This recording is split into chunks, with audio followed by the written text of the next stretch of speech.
We're here in Sarajevo, but should we have come? Yes was the answer to that initial question, as Bosnia is one of the most beautiful countries I've had the pleasure of visiting. And it worked out that Crystal Palace were playing away to Zrinjski Mostar in the playoff round in the Conference League. So I thought, why not join the Palace fans in their European adventure? Some would say as a Forest fan it should be me sat in their position, but thanks to Cass, it wasn't. And I didn't find myself in that chicken coop in a bizarre ground where some of the stands look completely unfinished. As for the game, though, it was a reflection of Palace's season. They remind me of a ship that's being steered without a captain. Glasner's comments are bizarre, and speaking to Palace fans in the neutral sector that we were sat in, it's easy to understand their frustration with their gaffer. The man who brought them glory last year at the FA Cup has consistently disrespected the fans in recent weeks, and the performances of some players this game showed why some Palace fans are getting more and more frustrated. I don't like digging people out, but Borna Sosa and Brendan Johnson immediately spring to mind, and Zrinjski will go to Selhurst Park with a lot of confidence that they can cause a massive upset for the side that represents the Croatian side of Mostar. As you can see from the video that I've just spoken about or spoken on, yes, I was on holiday last week in beautiful Bosnia and Herzegovina. Before I go any further onto the video talking about Palace and what a strange development and strange story it is, I want to just say two things. One is what a beautiful country Bosnia and Herzegovina is. I implore anyone watching this video to go and visit there. Yes, it's perhaps got a bit of a negative connotations around it with its history, especially its recent history. But please don't let that affect you. It is absolutely stunning. And the people are so friendly and they want you to visit. They want to put a positive spin on what, especially the older generation, they want to put a positive spin on what's been a bit of a negative time of things, obviously. I can't speak it up enough. It's probably my favourite place I've ever been to. And second thing I want to speak about was actually the Crystal Palace fans, because as a Nottingham Forest fan, I've got to say that I thought, I'm going to get some stick here. Every single one I spoke to, yes, there was the typical footy banter, but there was absolutely no animosity there whatsoever. So it was great to speak to. I think we were all just sort of in the same boat, which was we're in this weird neutral section of fans, and we weren't really sure how to go about things or what to do. But yeah, big shout out to them. So yeah, as I said, I was in Bosnia last week, and fortunately it worked out on my trip that I was in Mostar for the game between Zrinjski Mostar and Crystal Palace. I did manage to get a ticket through what can only be described, like I say, as a bit of a dodgy deal, but we won't go any more into that because God bless the bloke who sorted it for me.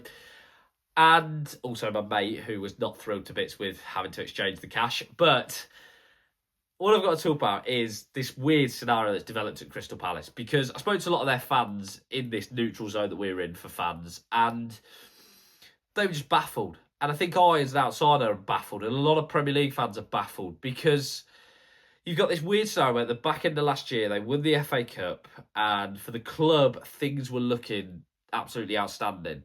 Now, of course, there was the courtroom drama in the summer, which Michael and Nottingham Forest were part of, and I'm not entirely proud to say we were part of. But nonetheless, we were. And now you've got, like I said, this weird scenario where you've got Oliver Glasner telling fans to stay humble and remember where you came from, which is absolutely bonkers for me. For a manager to turn around to a fan base and say, basically, put up or shut up, is crazy. And it's pretty obvious to me, and I think to a lot of people, he's trying to work his own way out. He's almost doing it's become a bit of a norm, I think, amongst Premier League managers now, which is, let's try and get myself sacked, because then I get a big payoff and I go on to the next job. I think we saw it at Man United with Ruben Amorim. We saw it earlier this season with Michael, not the Forest and Nuno, who came out 3 games this season, made some utterly bizarre statements about Edu, and then it was sort of like, well, I'm going to try and get myself sacked here because I want the payoff. And it sort of feels very strange, because on the one hand, Palace are in the Conference League, a competition that I think they're more than entitled to win. If you look at the clubs from the other top 5 leagues, Real Vallecano, Mainz, Fiorentina are all having their troubles in their domestic leagues. Palace have got every reason to believe that they can win this competition. They've still got players like Adam Wharton on their books. Obviously, Mateta is injured at the moment, which is another strange scenario. But they've still got Strand Larsen, who they've signed, who I think in that competition will be able to score goals. And yet they find themselves in this weird scenario where it just feels like their season's a write-off. I think Thursday is massively important for them. Zrinski were going to set up in a low block. It's very obvious. They're going to try and hit Palace on the counter-attack. They did that at their home game, and it worked to charm. They're going to do it the reverse leg and try and do it at Selhurst Park. The ticket situation is interesting as well. Palace haven't sold very well for this game, which is a must-win. Well, it's obviously a must-win. It's a knockout time, but it's a really important game. It's not like they've stuffed Zrinski in the first leg 4-0 and fans going, yeah, we'll save our money for the other ties. No, they need the fans' support.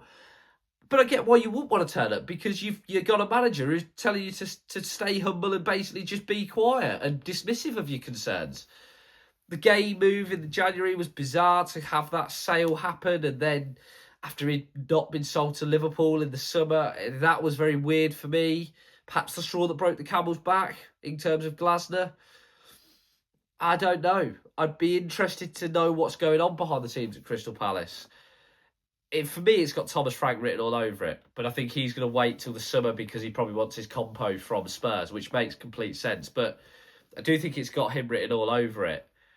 It's just a very strange scenario, like I say, where you've got a club and a manager that just feels so split and so divided, and fans divided. But there's still potential for them to have a really good year. And the final in Leipzig, they could be at.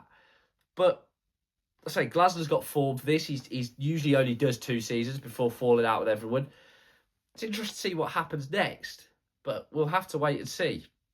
As always, guys, please let us know what you think. Please like, comment, and subscribe. Anything you guys do is greatly appreciated as I try and become a one-man sports news bandwagon.